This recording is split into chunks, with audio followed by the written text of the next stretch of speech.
What's good everybody? Is your boy David again and I'm back with another video. So kakatapos ko lang mag-react sa performance ni Arvery Lagoring nung round 1 ng Grand Finals. Now, this time, mag-react tayo sa kanyang medley performance. So if hindi nyo pa nakita yung round 1 performance na reaction ko, check my recent uploads kasi andun po at na-upload ko na sa aking videos. So if bago kayo dito, don't forget to subscribe, okay?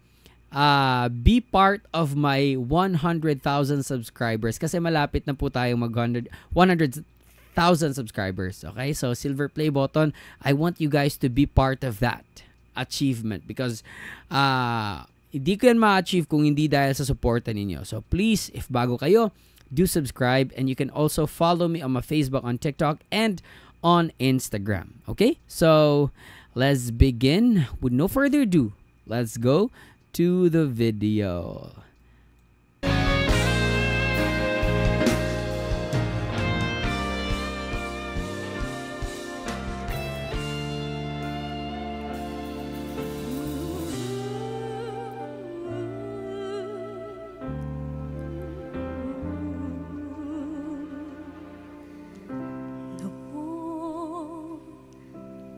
Akala ko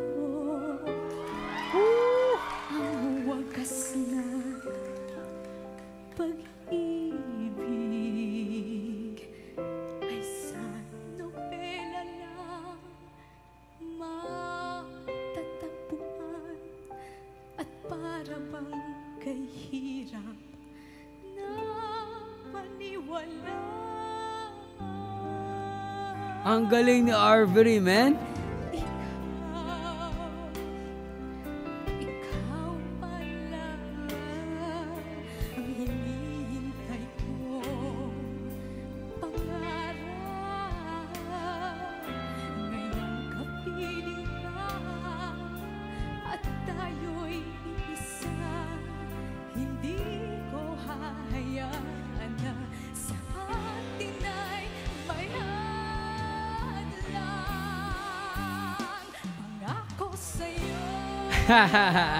I love that.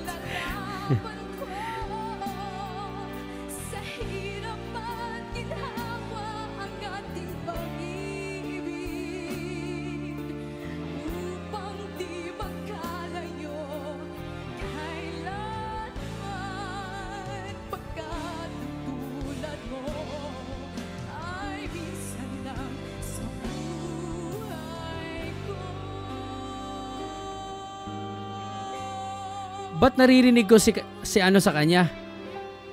Si ang pag-ibig ay sadya ka na. Wait lang. Parang naririnig ko si ano sa kanya, si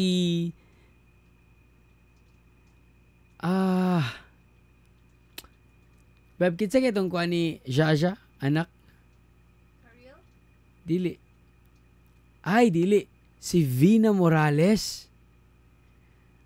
Oh, ay di ni anak. Hindi pala niya anak. Pero bakit parang rinig ko sa kanya si Vina Morales? Agree ba kayo sa akin? Para siyang old school na type of singer. Etong influence ni Arvery, no? Yung very emotional, parang iiyak na, no? Isang ano na lang, isang heartbreak na lang talaga or isang kulit na lang talaga, iiyak na siya, no? Iwala sa isa't isa'y kailangan.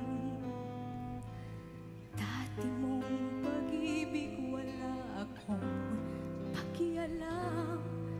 Basta mahal kita kailan pa man. Huwag kang mag-isip ng ano paman. Paliwanag mo'y di na Ang galing talaga ng voice control ni Arvery.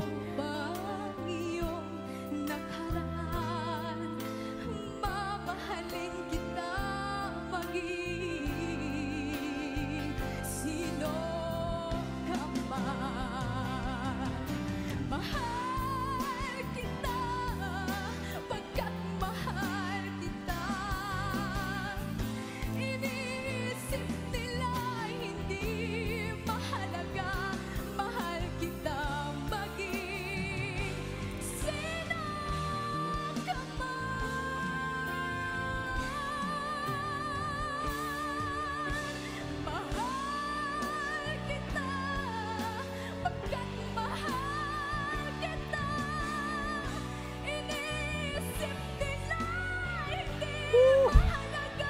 Powerful. kita maging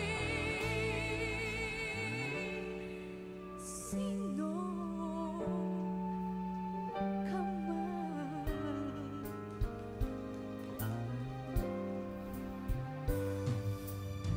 Kung tayo'y Kak.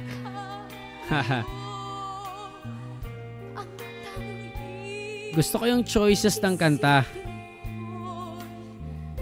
walang masayang na sandali habang kita'y kasama. Tayo'y Beautiful. magkalayo, maging tapat ka pa kaya, ibigin mo pa kaya ako kahit ako'y malayo na. Aking nadarama, Gusto ko yung change ng ng vibe niya. di magtatagal. Yes, sir. Ang hadlang sa ating pag-ibig.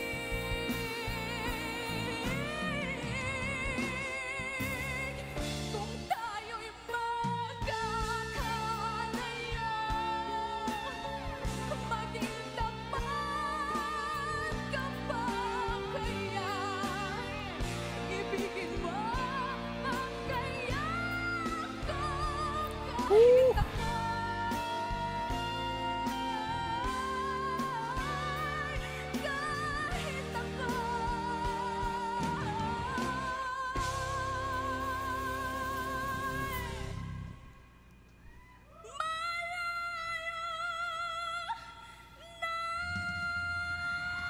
What? Oy, grabe. Standing ovation din, oh. Grabe yung last note. Pasabog. Wow. Ang galing. So, ang nakita ko dito, ang narinig ko dito, kasi 'di ba nag-react ako sa round 1 performance niya.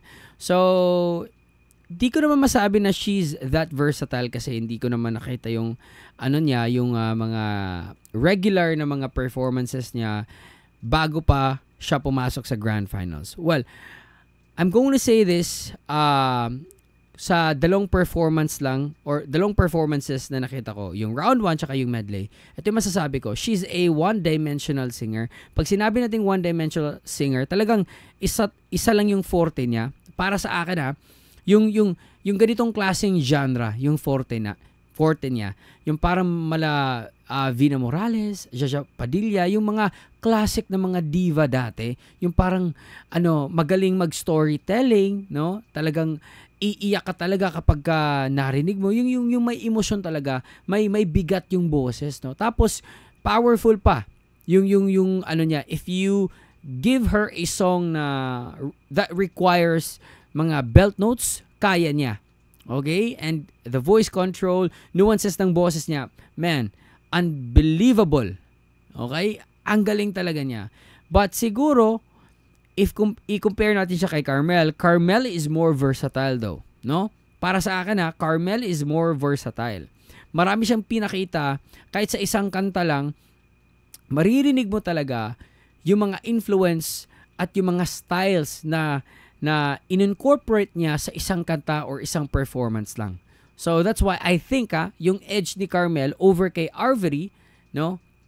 Yung pagiging versatile. Ewan ko lang sa inyo kung mag-a-agree kayo sa akin pero that's my personal and non-biased opinion. Okay? So, sana naintindihan nyo and kung hindi man kayo nag-agree, i-comment nyo sa baba kung bakit, and if merong performance na mas tingin nyo ay mas ma-appreciate ko at mas makita ko yung versatility ni Arvery, then i-comment yun yung link and ating pong ire-react yan. Okay? So that's it, and hope you guys enjoyed that one. Peace out, everybody. Much love, stay safe, and God bless you all. Peace.